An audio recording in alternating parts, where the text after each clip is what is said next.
Hey everyone, we're back with chapter 3. Say hi, Callie. Say hi. Hi. Okay, here we go. Chapter 3. Hatchet. Chapter 3. Going to die, Brian thought. Going to die, going to die, going to die. His whole brain screamed it in the sudden silence. Going to die. He wiped his mouth with the back of his arm and held the nose down. The plane went into a glide, a very fast glide, and it ate altitude. And suddenly, there were lakes. There weren't any lakes, sorry. All he'd seen since they started flying over the forest was lakes, and now they were all gone.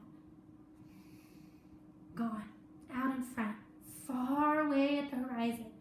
He could see lots of them, off to the right and the left, more of them, glittering blue in the late afternoon sun. But he needed one right in front. He desperately needed a lake right in front of the plane, and all he saw through the windshield were trees, green death trees. If he had to turn, he didn't think he could keep flying the plane. His stomach tightened into a series of rolling knots, and his breath came in short bursts. There, not quite in front, but slightly to the right, he saw a lake, L-shaped, with rounded corners, and the plane was nearly aimed at the long part of the L, coming from the bottom and heading to the top, just a tiny bit to the right. He pushed the right rudder pedal gently and the nose moved over, but the turn cost him speed, and now the lake was above the nose. He pulled back on the wheel slightly and the nose came up.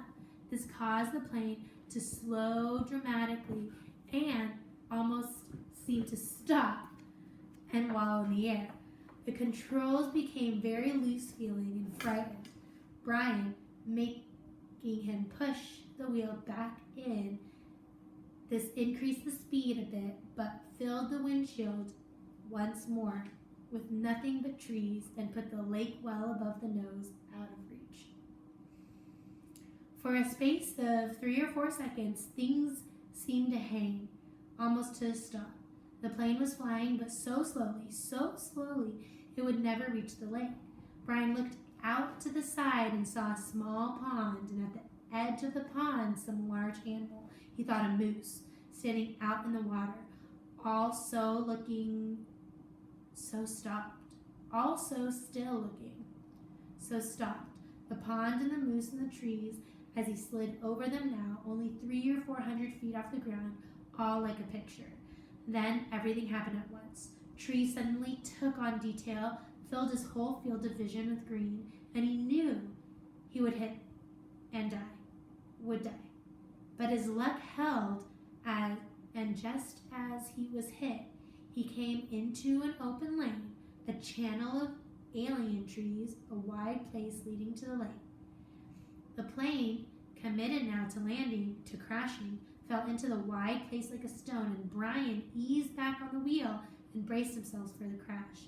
But there was a tiny bit of speed left, and when he pulled up on the wheel, the nose came up, and he saw in the front of the blue lake, in an instant, the plane hit the trees. There was a great wrenching as the wings caught the pine at the side of the clearing and broke back, ripping back just outside the main braces. Dust and dirt flew off the floor into his face so hard he thought there must have been some kind of explosion. He was momentarily blinded and slammed forward in the seat, smashing his head on the wheel. Then a wild crashing sound, ripping of metal, and the plane rolled to the right and blew through the trees, out over the water and down to slam into the lake. Skipped once on the water as hard as concrete, water that tore the windshield out and shattered the side windows, water that drove him back into the seat. Somebody was screaming as the plane drove down into the water. Someone screamed tight animal screams of fear and pain, and he did not know that it was his sound, that he roared against the water that took him and the plane still deeper, down in the water. He saw nothing but scents blue, gold, blue-green, and raked at the seatbelt catch, tore his nails loose on one hand. He ripped at it until it released, and somehow the water trying to kill him, to end him. Somehow he pulled himself out of the shattered front window and clawed up into the blue. Felt something hold him back. Felt his windbreaker tear, and he was free, tearing free, ripping free. But so far to the surface, and his lungs could not do his thing, could not hold, and were through. And he sucked water, took a great pull of water, and that would finally take it. And his head broke into light, and he vomited and swam, pulling without knowing what he was doing, without knowing anything, pulling until his hands caught at weeds and muck, pulling and screaming until his hands caught at last in grass and brush, and he felt his chest on land, felt his face in the coarse blades of grass, and everything stopped. A color came that he had never seen before, a color that exploded in his mind with the pain, and he was gone from it all, spiraling out into the world, spiraling out into nothing.